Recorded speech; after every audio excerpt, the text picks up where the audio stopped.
SSS pensioners, it's me Angel again. Welcome back sa aking YouTube channel. Sasagutin ko tong commenter viewer ko guys. So sabi niya, Miss Angeli, may tanong lang ako ma'am.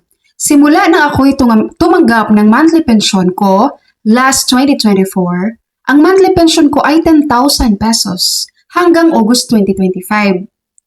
Nung ma-approve ang 10% na increase ni SSS last September 2025, nadagdagan ng 1,000 pesos ang monthly pension ko. So, naging 11,000 pesos monthly ang pension ko simula ng September 2025 hanggang December 2025. Nang matanggap ko ang aking monthly pension ngayong January 2026, bumalik sa dati. Nawala yung 1,000 pesos, naging 10,000 pesos na lang. Di ba dapat consistent na ang 11,000 na monthly pension ko hanggang August 2026? Yes, correct po. Tama po kayo. Doon sa nag-comment ha, gusto ko lang siya i-appreciate kasi napakalinaw ng kanyang comment no. Naintindihan ko talaga at alinaw intindihin. Yes, tama po kayo. Dapat po consistent yon. Yung na-receive nyo na 11,000 noong September 2025, dapat 11,000 monthly yan hanggang August 2026. Dahil sa September 2026, madadagdagan ulit yan ng 10%. So ngayon po, sa ating mga SSS pensioners na nanonood ngayon sa video ko na to, kung nangyari din po sa inyo yung ganitong case, no, na nawala yung increase, kumbaga bumalik sa dati ang kanyang monthly pension, kung ganun po ang nangyari sa inyo ngayon, agad-agad po. Pumunta po agad kayo sa SSS branch na malapit po sa area nyo para i-double check nyo po doon at ma-check po ng taga-SSS sa kanilang system.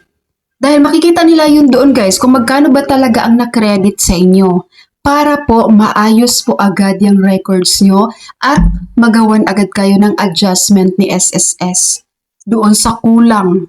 Malinaw po ba mga SSS pensioners? Huwag po kayong mahiya guys na pumunta sa SSS branch. Punta lang kayo doon. Ma'am sir, ipa-double check ko lang po itong monthly pension ko na natanggap ko ngayong January 2026. Kasi po, bumalik po sa dati ang pension ko. Natanggal po yung increase na dinagdag nyo noong September 2025. Ganon.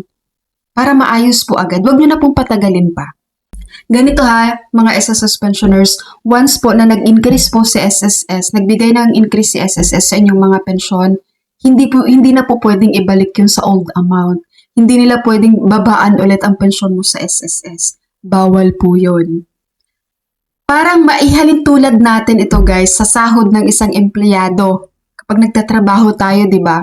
Let's say for example, nagtatrabaho tayo tapos na-promote tayo sa mataas na posisyon. Siyempre, tinaasan din ang sahod natin. Ngayon, na-demote tayo. Di ba? Binalik tayo doon sa mababang posisyon. Pwede tayong ibalik sa mababang posisyon pero ang sahod natin hindi na pwedeng babaan yan. Mananatili na yan sa ganun yung sahod. Kahit pa binalik ka doon sa posisyon na mababa. Okay, dahil bawal po yun sa batas, guys. Yung pensyon nyo, once na mataas na yan, bawal babaan yan. Okay? So, sa mga employees natin dyan, kapag ang sahod nyo mataas na, bawal babaan yun. Actually, may iba pa ditong naka-experience din po na bumalik sa dati ang kanilang monthly pension, guys. Katulad nito ni Sir Roberto, sabi niya, Madam, itanong ko lang po ang tungkol sa increase. Bakit po pagtapos ng September 2025 ay bumalik ang pension sa dati? Ayan. And another, galing kay Sir Alex, sabi niya, ba't nawala ang increase sa January pension release? Yan. So, I'm sure marami pa dito mga pensioner na may same case na bumalik po sa dati ang inyong pensyon. Agad-agad pumunta na po kayo sa SSS para kapag mapatunayan na meron ng discrepancy yan, maayos agad nila yan at maibigay sa inyo ang tamang amount na dapat matanggap nyo sa inyong pensyon sa SSS. Okay po? Huwag nyo nang patagalin guys. Bigyan nyo agad yan ng oras para sa next na pensyon nyo, okay na yan. Hindi na kayo ma-stress pa mag-isip. Alright, SSS pensioners, that's all for my video for today. Thank you so much for watching everyone. God bless you all.